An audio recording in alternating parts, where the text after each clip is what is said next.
Today we got a little bit of a switch.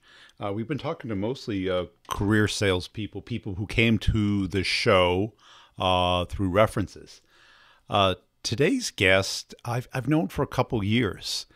He's been a long time listener to the podcast. He was one of the first people who signed up for the courses when I moved them online a couple years ago. So I've got to follow his progression and his selling skills really well. Now, you got to imagine this. He was a contracting officer for the government, which is basically, he was in procurement. So he was the purchasing person that you typically deal with. But he had ambition, energy, motivation, like a lot of us do, and started his own consulting company. But then he had to go out and sell. So he started the course, now 3 years ago. And I really encouraged him to follow the process, to really get it out of his head, break it down into small pieces. Let's look for the patterns. Let's do the prevention instead of just the repair. And now 3 years later, he's got a team of people that work for him, and his business has really taken off. And we've kind of become friends, I guess. I love talking to him, so I asked him to be on the show to kind of share his journey. Now, this mindset of entrepreneurship, or what I call salespreneur, when you work for somebody else, but you should think like an entrepreneur. Not like you own the company, but that you own your time, your energy, your judgment, your focus, because you do, whether you accept it or not. This employee mindset where I come to work, I do what I'm told, I don't take responsibility for it, I smile and I nod, I attend all the meetings and participate and be friendly and everything. And that's all good, but that's not the job. That's kind of like maintenance. That's like getting up and showering, getting dressed. We are in sales for that control over our own destiny. If you're not, you're probably not going to be happy in sales. So if you start thinking like an entrepreneur, at least with what you have control over, your time, your focus, your prioritization, your process. And I keep hearing the victimization vocabulary like on LinkedIn. And this is a killer, because the moment you think you're a victim in sales is the moment you relinquish control to your victimizer. And we lose that power. So let's get into the interview. If you're a fan of the show, please tell another sales rep. If you could do me this one tiny little favor, is when you see my content fly by on LinkedIn or you're watching it on YouTube, give it a little like, a little comment, a little share, tag a friend that you think might enjoy it. The show is really for you to help hear from other salespeople and what they're facing and how to solve these problems. If you're interested in the courses, make sure you check out the show notes. There's a frequently asked questions in the show notes on the YouTube channel, on my LinkedIn profile, on the website. If none of those answer all your questions, hit me up over email, either on the LinkedIn or website or anywhere you see me. I'll be happy to get back to you as soon as I can. Here we go. Hey, Kevin, welcome back to the show.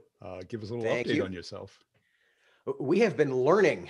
We have been learning what works and doesn't work in our market, and taking the time to really figure out what is the right customer for us. Our niche is government contracts, and having the right type of customer that appreciates our lockouts, that really understands what we specifically do, has been challenge.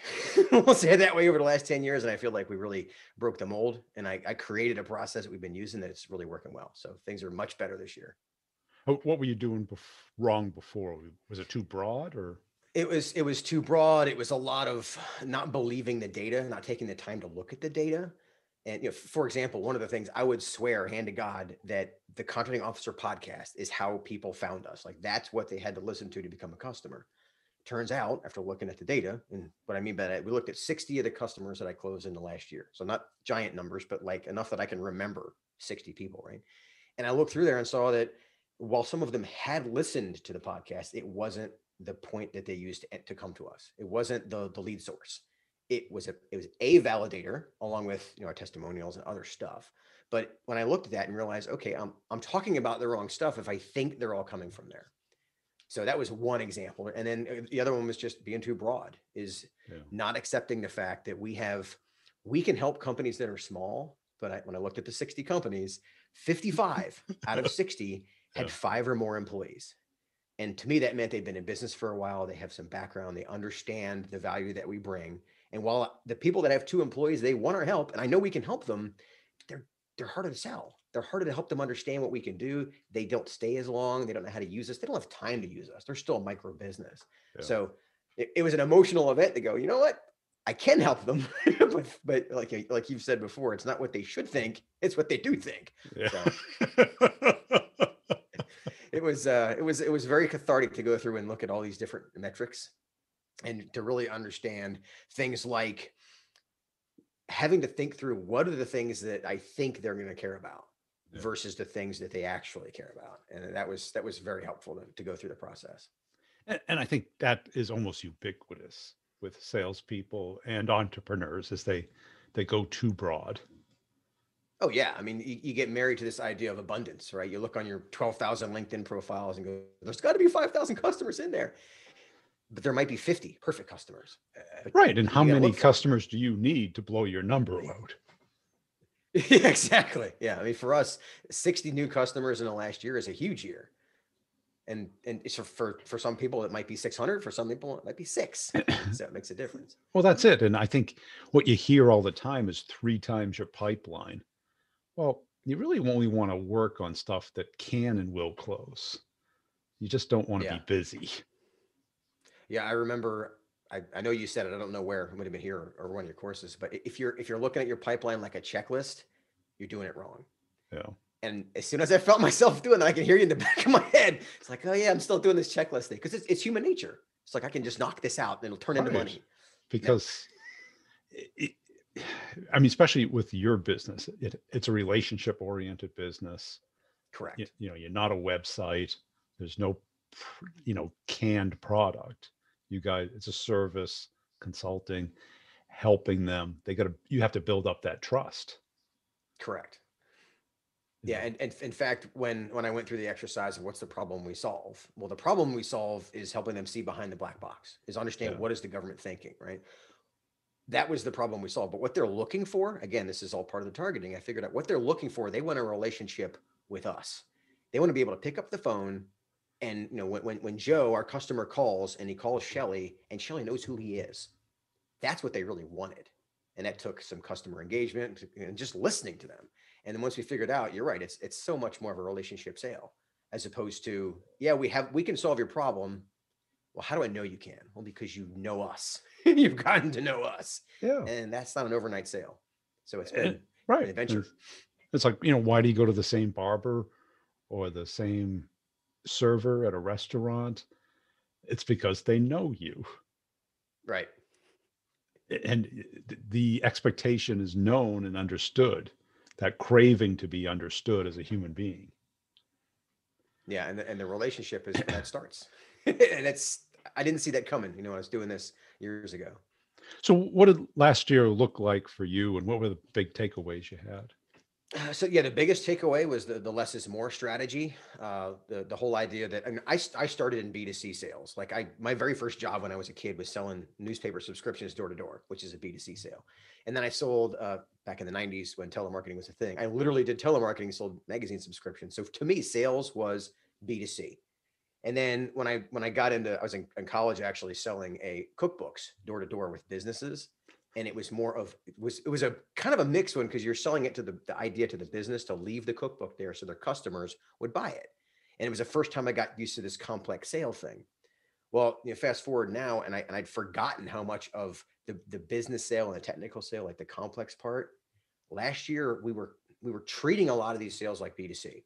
Yeah. Which is crazy. I mean, I've been in business for 9 years. How have I not learned this yet? Right. But it's habit. It's like you get in there and you realize, I know I can help you. You should see it. It's not about what they should see. It's about what they do see. Right. What they And do once you see. understand exactly what they don't see, and to be able to help them understand, this is not why you should care. This is what you care about. And I'm going to come to the conversation from that angle. Yeah. And that was probably the biggest change from last year, because I was just, and again, we were getting business. I mean, we still grew 25% from 18 to 19. And then, but 19 to 20 was probably a 40% jump. And it was better customers who like working with us, and we like working with them. It's a shift in value over volume. Because certainly in the services side, better customers matter. Yes, absolutely. Well, Because and as bad customers can just eat up your energy. they eat up your energy, and as a leader of the business, I'm trying to recruit great team members. Like, we've got 12 former contracting officers. They can work anywhere. Well, if our customers are jerks, they're not going to hang around for long, right? Whereas if our customers really get them and they're fun to work with, and one of our core values is solving customers' unique puzzles, that's one of the promises I make to our team. Well, if we have the wrong customers who just want us to do like yet another GSA contract, that's a commoditized service. You can Google that. You'll find somebody to do it for you. But how to use that schedule, and how to talk to the government to make sure they use yours, that's a different conversation. And that's the part that makes the work interesting, which, yeah, it goes back to the relationship piece. And the hard part of selling your service is that people don't know they need it until they need it. Correct. Yes. The But first 5 years of Skyway was just me throwing darts, going, you should get this, you should get this, you should get it. Didn't matter. Nobody really done it like we did, have done it before. And so they're like, well, I'll call you when I need you. right. And It's when the too house is on late. fire. Yeah, Yeah. exactly. It's like, I can't help you now. Yeah. You can't get car insurance after you've been in a car wreck. Exactly. Yeah. You live in Florida. You can't, when you buy the house, you can't buy the hurricane insurance that's going to apply today. It's still going to wait like 2 months or something until hurricane season's over, because they don't want you buying the insurance when a storm's on the way. So it's the same mindset. And so many services are like that. Yeah, that's And it's true. hard to get people to think ahead because we're mammals, and we live in the moment. And as long as we're alive, we're somewhat content. Somewhat content. Yeah, it's true. What other things did you pick up over the years? So a really big one we figured out this year is this idea of a flywheel for our marketing and our sales and our prospecting. And so we used to do the traditional, well, this is the kind of companies we're looking for. So Amber runs our marketing. So Amber would find these kind of companies, and then we'd prospect them and qualify them, and then we get them onto the sales funnel, and then we'd put the deal together, and then we pass them off to the delivery team. Like, it was a line. Well, we Yeah. finally figured out it's a feedback loop, right? And so this data, or these data points that I was able to tell, this is who's actually coming in, this is who's staying. I feed that back to Amber. Amber then, now the content we create for our podcast is targeted to people who have 5 or more employees. I mean, our niche is government contractors, as in they already have a prime or subcontract, and they have 5 or more employees. And here's the fun part: they have between 5 and 100 employees, or over 1,000. There's this big gulf for some reason between 100 and 1,000. I think it's because they're looking around going, we got 300 people here, somebody knows this stuff, so they don't bother working with us. Yeah. Whereas by the time you got over 1,000 employees, you're looking around going, okay, nobody knows this stuff on our company, we got to get your help, right? Right. But I wouldn't have figured that out unless I looked at the data.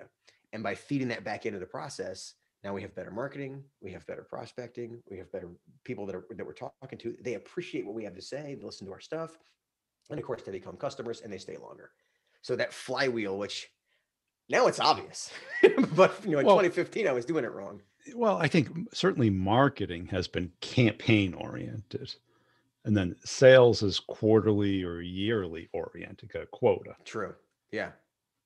But what we really want to be is building assets and getting compounding, that Correct. flywheel effect, that once you get that wheel moving, that the energy to keep it moving is not that hard. Right.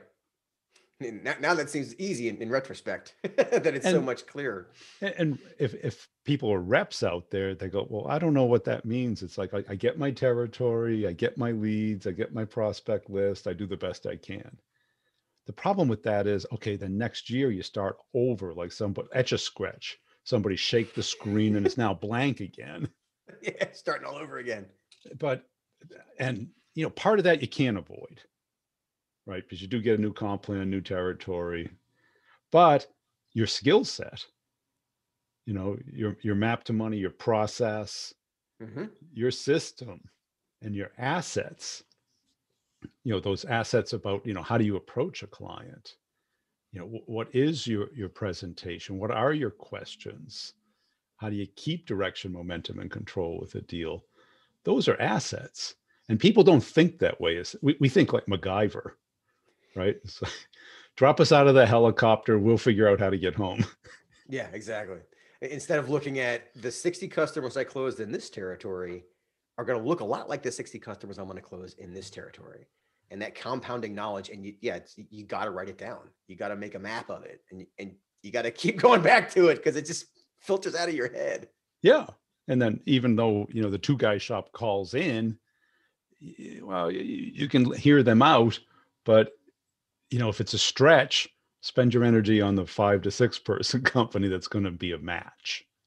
Well, and what the best part we figured out is that and this is a good marketing ploy. When you get an inbound lead that you know is too small and you know you can't help them yet, then in our case, a lead comes like that, I'll talk to them because as a president of the company, I want to learn about them, how they found us, what they're looking for, Yeah. because that's great marketing content. But for the sales team to talk to them, it's not a good use of their time. But to be able to tell the difference and then feed that information back to marketing. So marketing we're bringing some value to marketing, which creates a bit more of a symbiotic relationship versus them just throwing us leads. And, as an entrepreneur in the service space, how did you get out of the lifestyle trap? Meaning that it's just you, it's just the Kevin show. Oh, that's funny. That was one of my ideas. The very first time I sat down, I think in 2011, when I came up with this idea for the business, a buddy of mine asked me that question. He said, "Do you want it to be the Kevin Show, or do you want to run an actual organization?" And I decided I want to lead a team. I want to change the world. I mean, I quit my government job with a 4-year-old, a 6-year-old, to make government contracting better. I mean, that's not commitment. I don't know what is, right? And so the idea was, I can't change the world by myself. And so training a sales team and creating a marketing team and learning how to the number of salespeople that came and went because they were. I wish I'd have known. I wish I'd met you 5 years earlier. I didn't realize they were still using B2C strategies. They were trying to sell government contractors using. If I just like this, if I just keep calling them, they'll buy something. No, they'll just block your phone number and move on, right?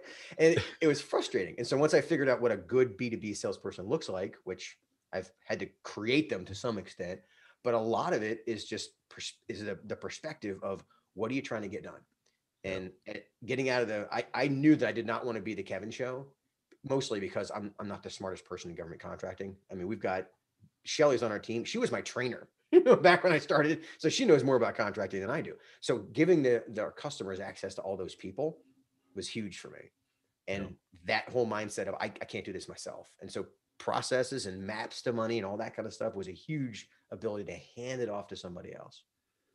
And what have you looked for in salespeople now? The biggest thing is curiosity. I Yeah. mean, they gotta like they want to learn new stuff. In fact, the expectations of the Skyway sales team, we do this every week, right? It's you want to learn something, and you're going to record your calls, not so I can listen to them and say gotcha, so you can listen to them and go, oh wow, I did talk 60% of the time, that, or I did talk over them, that kind of stuff. And then the biggest part to me is that keeping up with pipe drive is that just the ability, actually it's not even ability, it's choice to keep up with your data is do those small things. It's that rule about the most successful people do the small things consistently. Yeah. And so I'd say curiosity and consistency, and then just wanting to learn stuff would be the big differences for me. And curiosity keeps coming up because it's kind of like the first step to that outward mindset. Yeah. Oh yeah. Because if you're not curious, you tend to fall into the I know it all, Exactly. which is the B player trap. And only that person can let them out of that trap. Yeah. Nobody could pull them out of that. Well, and the nice thing about curiosity is they realize this is a profession you will never master. Right.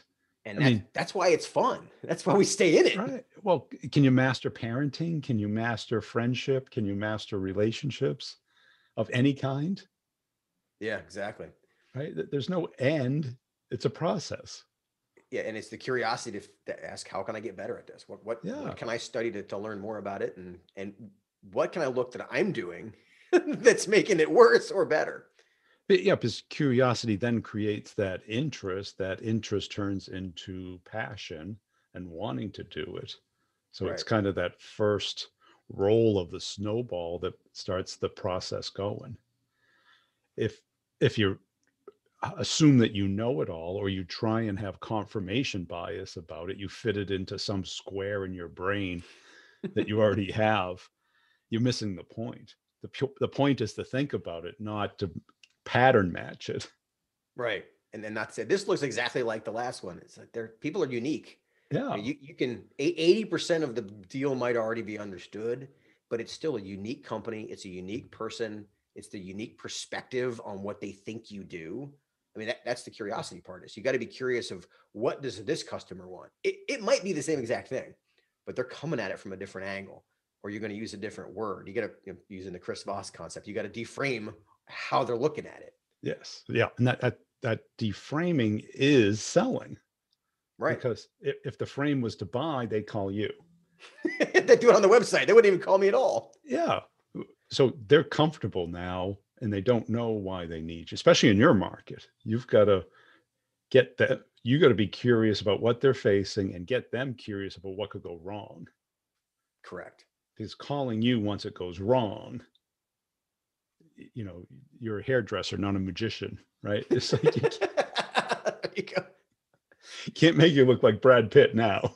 Yeah, exactly. It's too late. You got to start training for that a long time ago. Right. You've got to, set up your bid before it's awarded. Once you lose it to the competition, there's no going back. Yeah. And it starts with things like targeting the right agencies and understanding what you can actually do. We talk about what's your weight class? Like what can you actually do as a company that even if you won this thing, it'd be a train wreck for you. Or when you present yourself as, hey, I can move mountains. And they're like, you have a hammer in your hand. Really? It's like that frustration is very easy to see because we used to buy. We understand it from the government side. And a lot of people look at curiosity as putting themselves in a lower social standing as opposed to a peer standing. Like if Interesting. I'm curious, I don't know it, that means I'm dumb. No, Huh. you don't know it, or you want to learn more about it. And what you're doing is putting the other person on a higher social status that makes them feel good. Because when you ask or you say, hey, I'm curious, the other person naturally wants to help you, Right. because you're saying, you know something I don't, and I want to learn from you.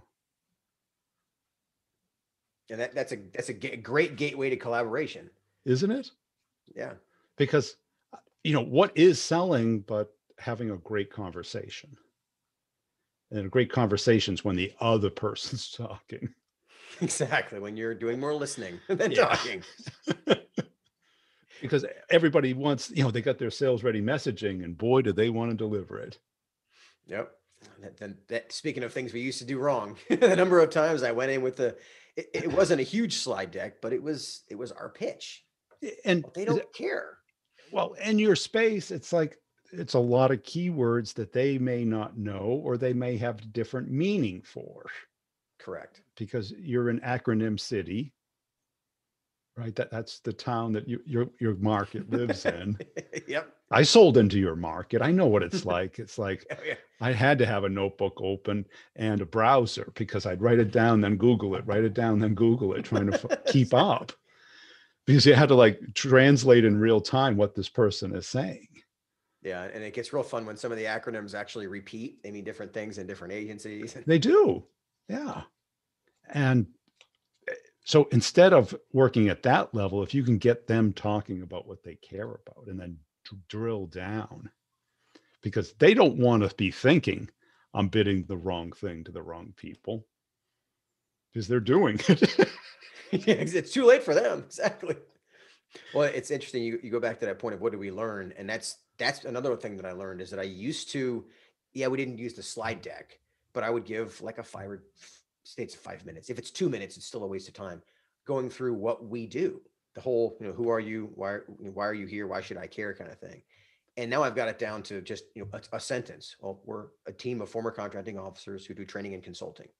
I can get into the details of that, but tell me what prompted your call, and that gets them moving because they know, okay, generally what I do enough that we have context, but after that I got to shut up. And I used to give examples and tell a story. They don't care. It's Well, like yeah, because it has the opposite effect. They drift away because they don't know what it all means to them. They got, exactly. yeah, check. I got your former procurement officers now helping clients out. Oh, okay, that's what I need. And then they tell me, and sometimes we figure out that's part of what they need. What they actually need is somebody who's a It, pricer. And I'm like, well, we do some of that, but what you need is an accountant. That's a whole different conversation. well, But I yeah, I wouldn't mean, have gotten there unless I asked. yeah, they need to know what's going to happen if they do this. How can they best win this procurement? Right. And Yeah, and that that's what they're looking for. yeah, the same way, an accountant would help you prevent an audit. A lawyer would help you prevent getting into legal obstacles. Exactly. We can all write a contract. We can all download LegalZoom thing. We can all open up TurboTax. But when there's millions of dollars at stake, you might want a second opinion. Yeah, exactly. You know? You don't want to find out you did it wrong afterwards. Yeah. And I used to use the tour guide thing. Well, is there been any country you ever like to visit? You go, oh, sure. What is it? Oh, Brazil. Now, would you like to have a tour guide when you're there? Not all the time, but like maybe on Saturday between 1 and 4. Of course. Why? Because you don't want to get lost. You want to see the best of the best and avoid the worst of the worst. Exactly. Well, what do you wish you'd done differently a couple of years ago? Targeted sooner. It's a big part of it. And honestly, listen more. That's probably another characteristic that when you asked before about looking for salespeople, the ability to listen. And in so many ways. I mean, not only listen to the customer, listen to the prospect, but listen to what the results are telling you. And we have a saying on our team: success leaves clues. What's working? As I got this out of, I think it was in Jason Fried's book Rework, where he said, find out what works, do more of that. The simplicity of that is just really clear. But so much of that comes from listening to what's actually happening. And so you could be listening to what's going on in the market, listening to what the customers are actually telling you. Like your whole covert, they're overtly positive or covertly negative. Listen to that stuff. You got to write it down and say, is this actually the result I think it's going to generate? Probably not. So I need to move on. Yeah. Because what I'm seeing, when I'm talking to like a lot of people at sales kickoffs now is, what's your close rate after a proposal goes in? It's forecasted. The end of the quarter comes. How much of it closes? And almost everybody, it's less than 50%. And those are Wow. the best of the best deals. Those aren't, your leads that convert. Those are ones you invested your time and precious energy and money on, and only less than 50. Some even down to like 30%. Now, what does that Wow. mean? That means like 70% of your time is You're wasted. wasting it. Yeah. Ouch. That's painful to think about. Maybe it'll close later and probably will, and that's not all your time. You also spent time prospecting. You spent time Right. in meetings. You spent time planning. So what if you were hyper focused? That focus is the power. Yeah. You're back to the 80-20 rule. Is Yeah. that you did an episode about that, and it was interesting to hear it reiterated, and you look for it and you see, well, this 80%, in some cases it's 73%. It's a majority. So you can actually see they'll pop off the page when you start to look at the data and realize, yeah, these are the ones I should focus on. And while the other ones might close and I know we can help them, it's taken longer for them to get there. And it's not a binary, do I work on it or not? It's just a priority thing. Yes, well said. And I think it's like even with Price's Law, you know, 'cause I'm finding it even on my YouTube channel. You know, I've got like 3 videos that generate, you know, more than half of my views. Wow. I mean, I'm talking about with 3,000 videos, Yeah, right? wow, that's amazing. And but that happens in our customer base too. Yep. Out of those 60, there's probably 5 that generate the lion's share of the revenue. Yep, more than half of the revenue. There you go. I can tell you who are they, I can tell you who they are off the top of my head. And again, it's not that you don't work on the other ones, but those you give the extra love to. Well, and you also build more relationships with them, and you can expand that deal to be even bigger, and you can build relationships with their team, so you can get more referrals. You can find more customers like them. But again, you have to look at the data and say, what is it actually telling me? And the surprise to me is it told me a lot of things that I was wrong about because I thought X and it's actually Y. Yeah. And we want to believe that because we get comfortable being busy with a big full CRM. Yeah, there you go. Being comfortable being busy. That's a scary concept. That's a very scary concept. What we should do is be uncomfortable being focused. Yeah. You know, on those, you know, those 5 deals or whatever it is in your territory before you get to the other 95. Instead of, and I think the part of the problem is you go in the morning and you see this huge list. The huge list gives you a little bit of comfort, but how many of those are going to close? Yeah. Yeah. Abundance can be it's a double-edged sword. Yeah. Because you know there are more out there, but you can't chase them all. So you have to find a way. Right. You got to find that perfect match for you and what is worth your time. Yeah. Who can you actually help the best? And then who's going to see it? Because they're not the same thing. Cool, Kevin. Hey, appreciate your time today. What message would you like to share with people? Are you looking for people? Are you looking for clients? Yeah, if you're a government contractor with 5 or more employees, check us out. You see the bridge behind me? That's the Skyway Bridge. We're named after the Skyway Bridge here in Tampa. So Skyway Acquisitions, the company.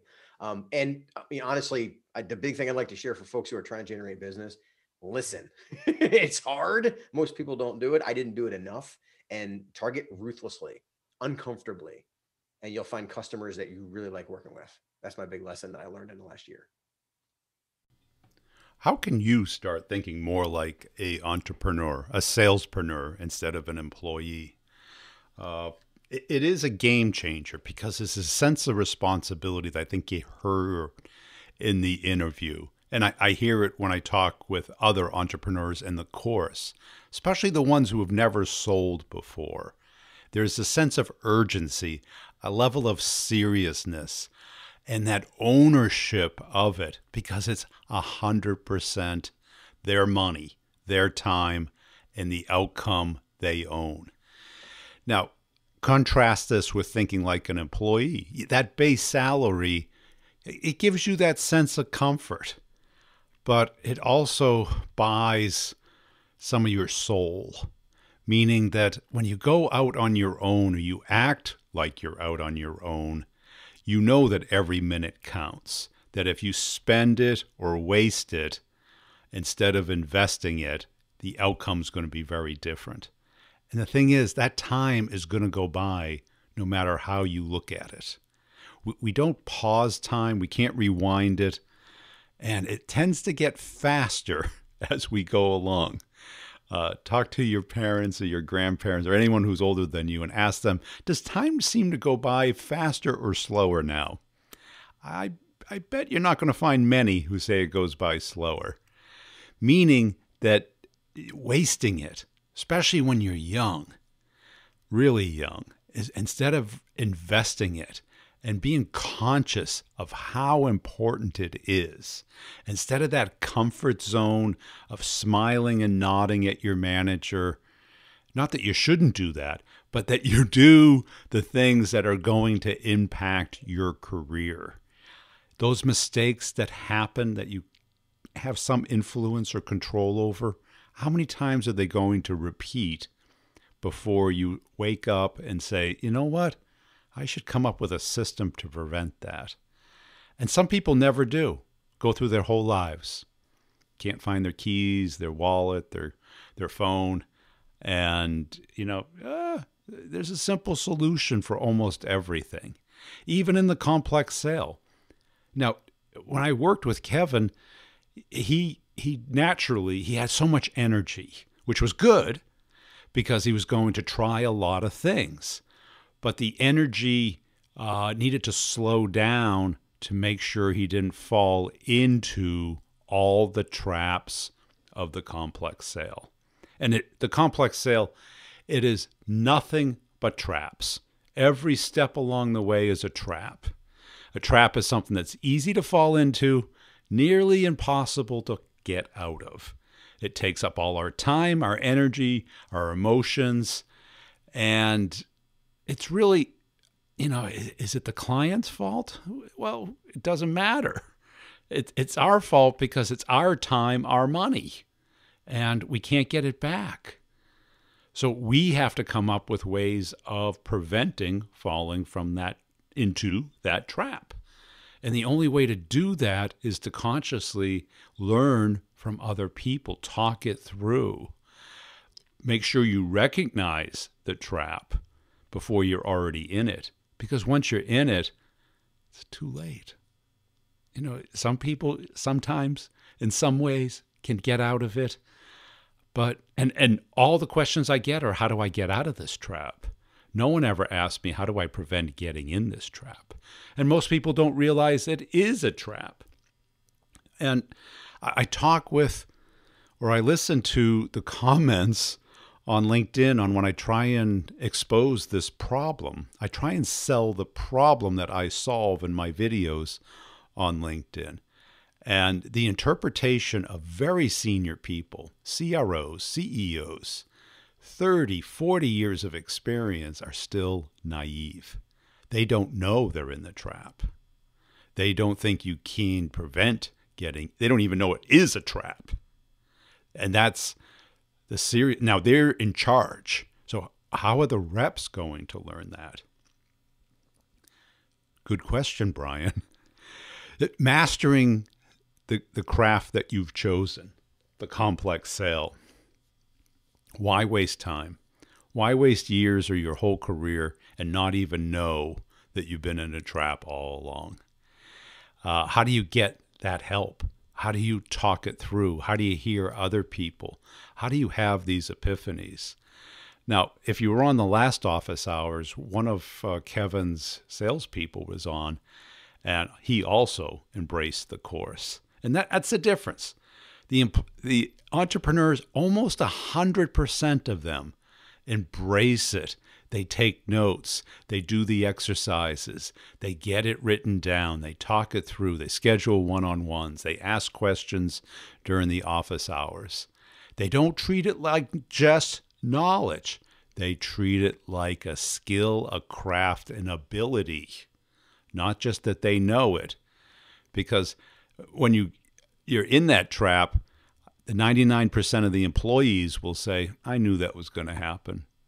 And I always say, and that's one of my laws, if you knew it was going to happen, why didn't you prevent it from happening? It's easy to know it was going to happen after it happened. But that's confirmation bias. What we have to do is turn on that prefrontal cortex and work a system that we understand how companies buy in these natural traps that we walk into all the time. I still have to do it. I get, tons of sales calls every week. And before each one of them, I go through my process. I have it up when I'm on Zoom or talking to them on the phone. And guess what? If I didn't, I would fall into these traps after all these years. But why?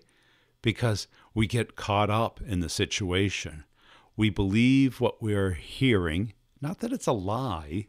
It's just they believe what they're saying. So if you believe what you're saying, is that a lie? No. But the reality of what's going to end up happening, that pattern replays all the time.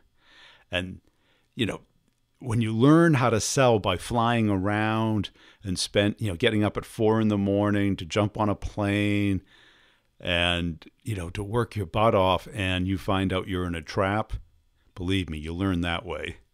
But today you might just be putting your sweatpants on and going upstairs, and you might not take it that seriously. And the other thing that I've noticed, because I put out this post the other day about, people, I'm trying to remember the exact quote, but it's like when somebody tells you you can't do it, you work twice as hard to prove that you can.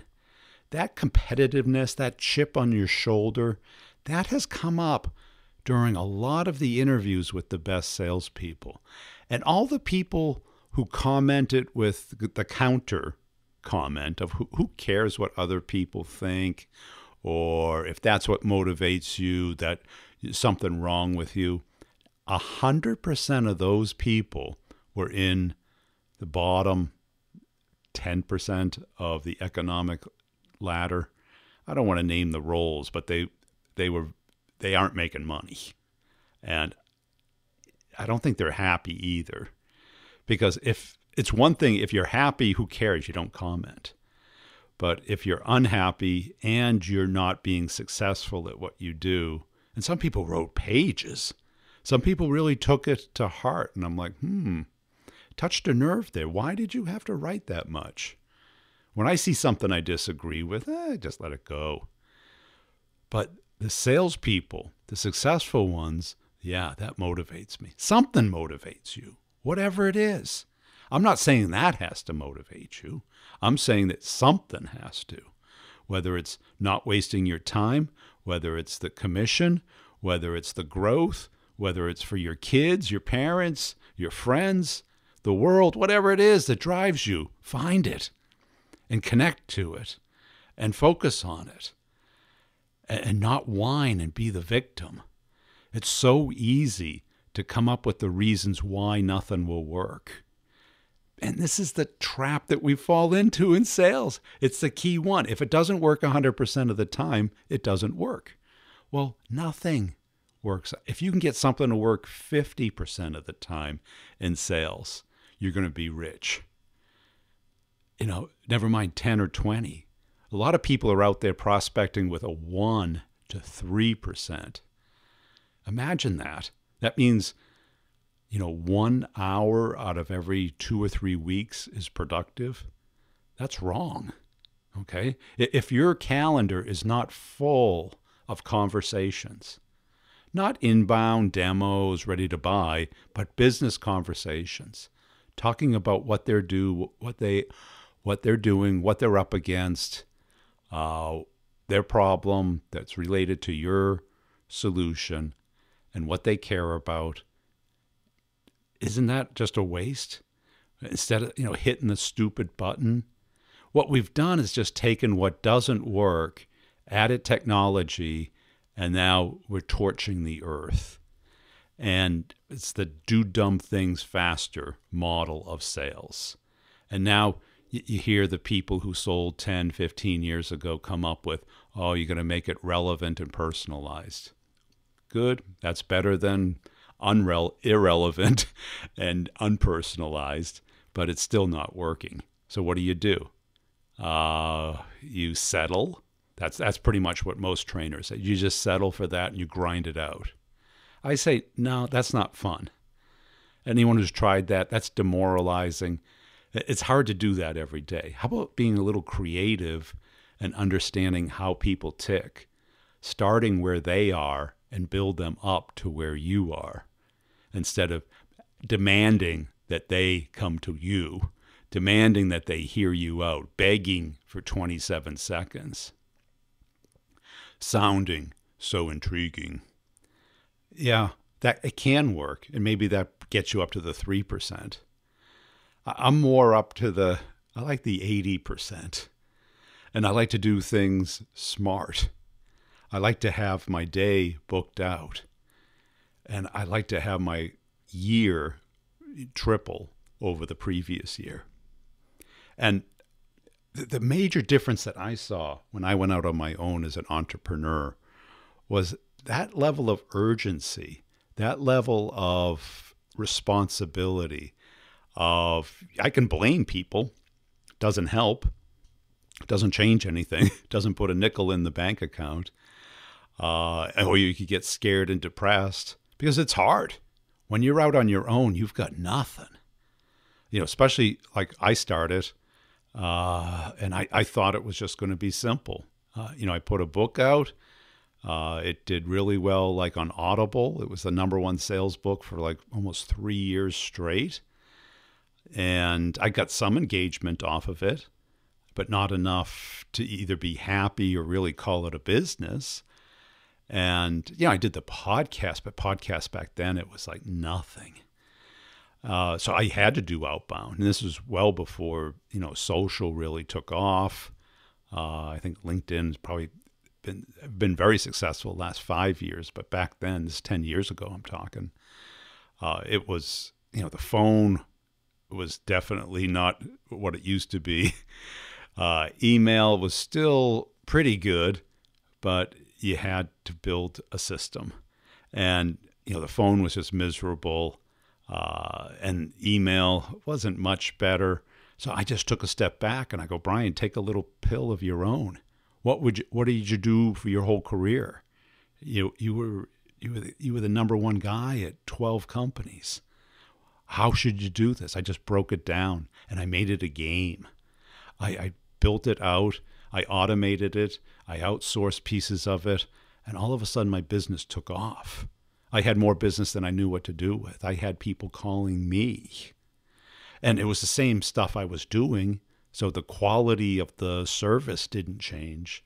It was my ability to get conversations started with my target market and to work off of that existing market. And it's a skill. It's not knowledge. The knowledge doesn't take long to convey. The skill takes a long time to develop, like any skill. Think of your presentation skills, your phone skills, your closing skills, your strategy skills, your time management skills. It's a journey. It's not knowledge. If I was to ask you, your time management skills, knowing it can take, 15, 20 minutes. Time blocking, right? Prioritization, judgment of what to work on, sprints and rests, all those things. We know all that. You could search YouTube and get all you need on time management in far less than an hour.